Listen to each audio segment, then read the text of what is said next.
अस्सलाम वालेकुम, welcome back to my channel. I am doctor Dua Zafar. हमने एक सीरीज स्टार्ट की हुई है लो बैक पेन की सीरीज, जिसमें हम 1 बाय 1 करके कॉजेज देख रहे हैं, उनके ट्रीटमेंट देखेंगे। सबसे पहली वीडियो आई थी स्लिप डिस्क क्या है, तो आज हमने उसी स्लिप डिस्क की जो हमारी एक्यूट डिस्क स्लिप हो गई है उसको अब हमने कैसे ठीक करना है। 3 से 4 दिन के अंदर अंदर 2 से 3 वेरी वेरी सिंपल एक्सरसाइजेस से हम अपने डिस्क स्लिप को कैसे ट्रीट कर सकते हैं, यही हम आज देखेंगे। तो वीडियो स्टार्ट करने से पहले kindly make sure to like my video, subscribe my channel and press the bell icon. Video start करते हैं। अच्छा, तो अब एक्सरसाइजेस की तरफ जाने से पहले हमें कुछ बातें पता होनी चाहिए जो हमने ध्यान में रखनी है।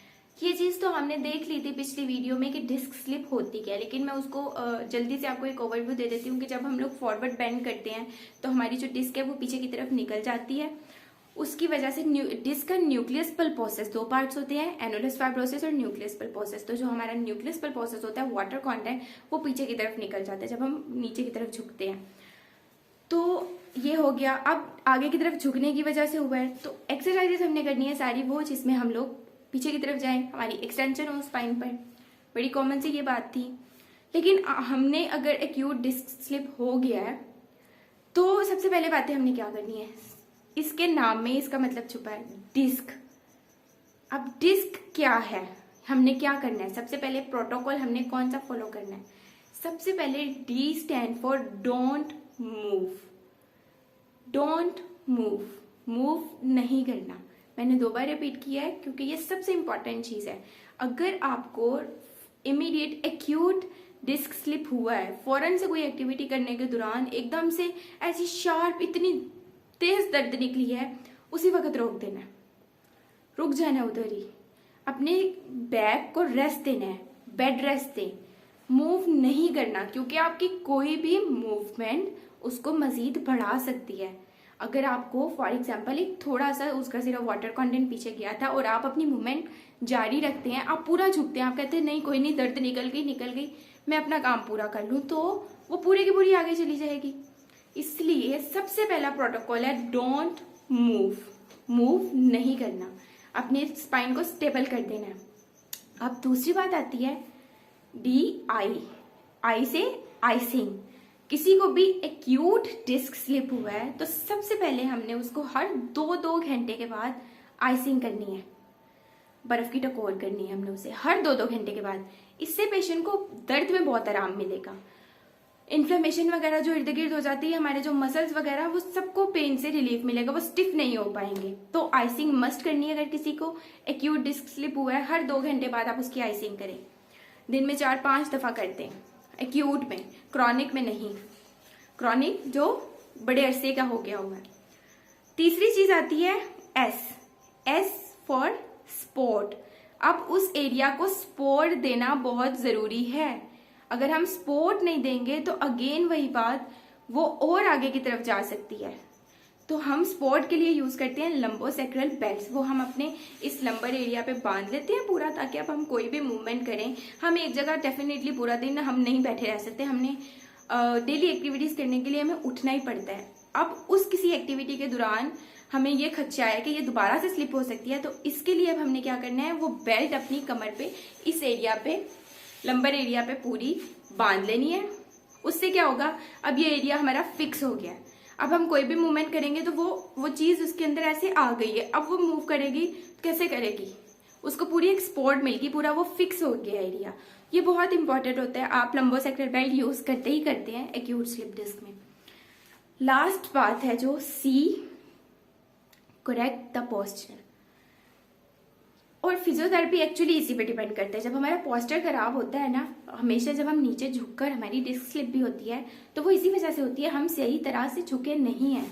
हमारा पोस्चर इतना वो बुरा हो चुका है, हम ऐसे बेंड कर रहे हैं, साथ झुक रहे हैं, तभी जाके ये सारे मसले होते हैं। तो ये सबसे इंपॉर्टेंट है कि आपने अपना पोस्चर मेंटेन रखना है, क्योंकि सिटिंग में ये ज्यादा बढ़ेगी, तो आपने सिटिंग अवॉइड करनी है।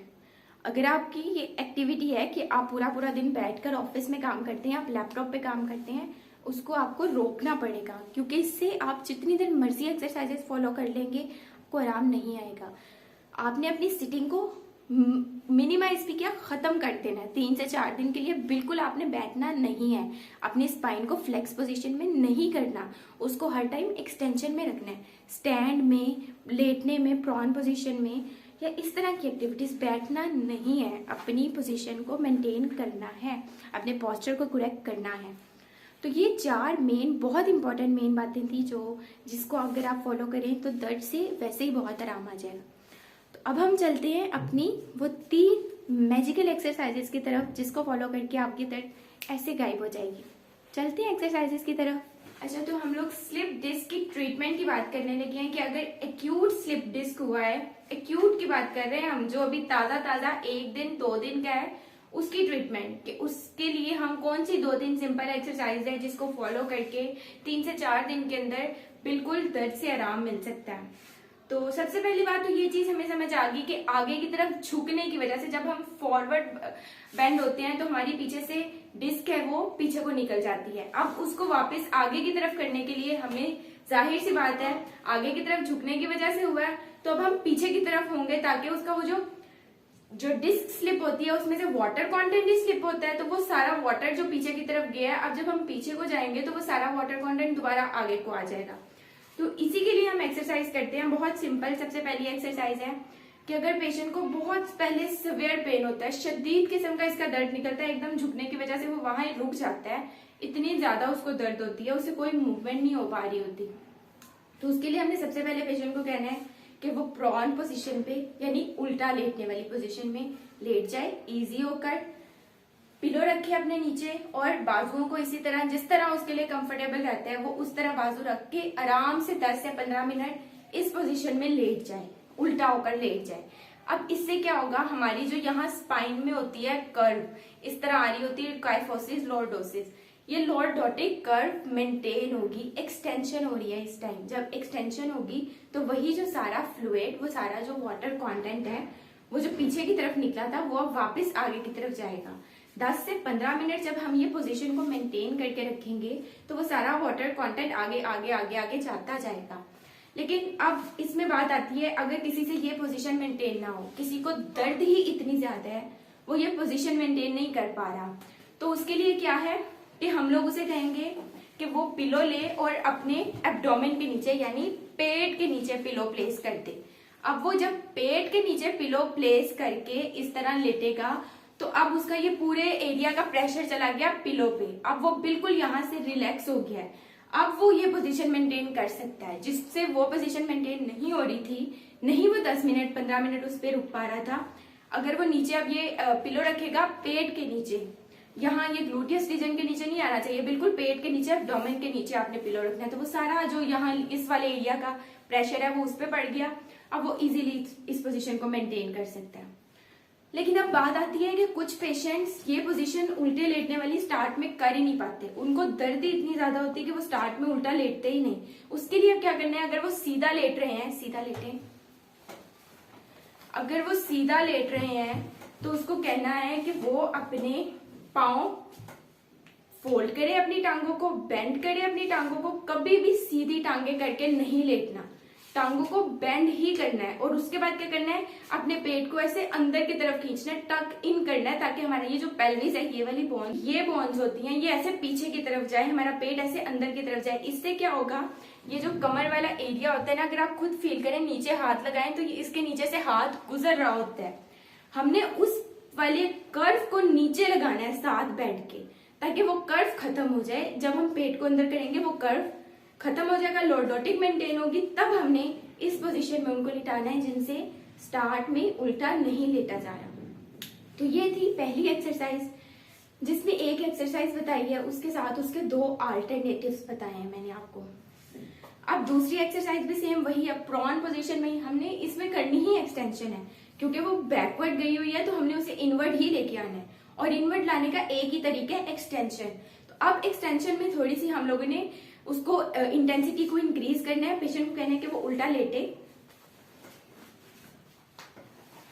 थोड़ा सा नीचे हो, और जिस तरह हम लोग टीवी देखते हैं इस पोजीशन में ऐसे करके बैठ जाए, अपने हाथों को ऐसे फोल्ड करके इस तरह अपने फेस के नीचे ऐसे हाथ रखे और इस तरह बैठ जाए। अब इससे क्या हुआ, वही एक्सटेंशन हुई लेकिन उस पोजीशन से ज्यादा एक्सटेंशन। पहले हम सिर्फ पिलो पे रखा था, थोड़ा सा ऊपर हुए थे, थोड़ा सा ऊपर हुए, वही एक्सटेंशन हो रही थी। वो पहले दिन था जब पेन बहुत ज्यादा थी। अब पेन में थोड़ा बहुत फर्क आएगा तो हमने ये पोजीशन मेंटेन करनी है। अगले दिन इस तरह बैठना है, इस तरह 10 से 15 मिनट रखो, वही एक्सटेंशन आ रही है सारी। यहाँ से जो डिस्क बाहर की तरफ निकली है अब वो वापस अपना फ्लूइड कंटेंट आगे की तरफ भेजेगी।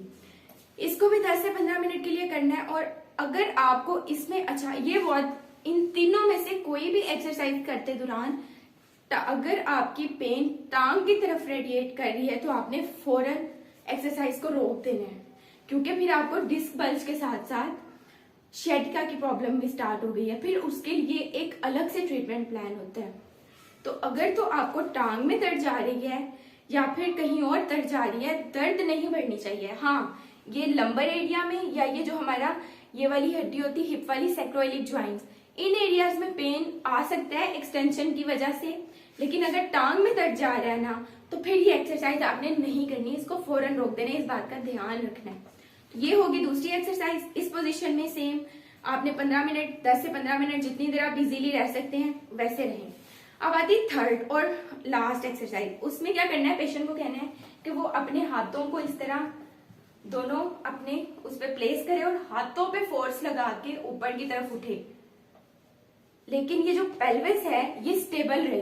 अब ये नहीं है कि वो ऐसे करके उठ जाएगा, पेल्विस उठाओ, ऐसे नहीं उठना, पुशअप पोजीशन नहीं करनी। इसको कहते हैं कोबरा पोजीशन, कि हाथों पे फोर्स लगा के अपनी पूरी कमर को ऐसे उठाना है जितना आप उठा सकते हैं, जैसे कोबरा पोजीशन इसीलिए हम कहते हैं। और पेल्विस नीचे बेड पर ही स्टेबल रहे, पेल्विस फिक्स रहना चाहिए और ये पूरी कमर पे इसी तरह एक्सटेंशन आएगी। इसको भी 10 मिनट, ये तीसरे दिन लास्ट स्टेप होता है जब पेशेंट की दर्द थोड़ी सी कंट्रोल होती है, तब वो इस तरह करता है। तो होना इसमें भी वही है, वही फ्लूइड कंटेंट वापस आगे की तरफ जाएगा। तो ये 3 सिंपल एक्सरसाइजेस थी, डे बाय डे फॉलो करना है। ये नहीं है कि आप एक ही दिन तीनों एक्सरसाइजेस कर लेंगे तो आपका पेन बढ़ेगा। पहले दिन आप सिंपल लेटे ताकि दर्द थोड़ी सी कम हो, थोड़ा सा उसका फ्लूइड वापस जाए, थोड़ी सी डिस्क अपनी पोजीशन पे जाए। दूसरे दिन इसको इम्प्रोवाइज करें, थोड़ी इंक्रीज करें इंटेंसिटी को। तीसरे दिन फिर ये कोबरा पोजीशन पे जाना है। और अगर आपको एक दिन, दूसरे दिन भी पेन ज्यादा हो रही तो आप 2 दिन 3 दिन एक पोजीशन मेंटेन करें, फिर अगली पे जाएं, फिर अगली पे जाएं।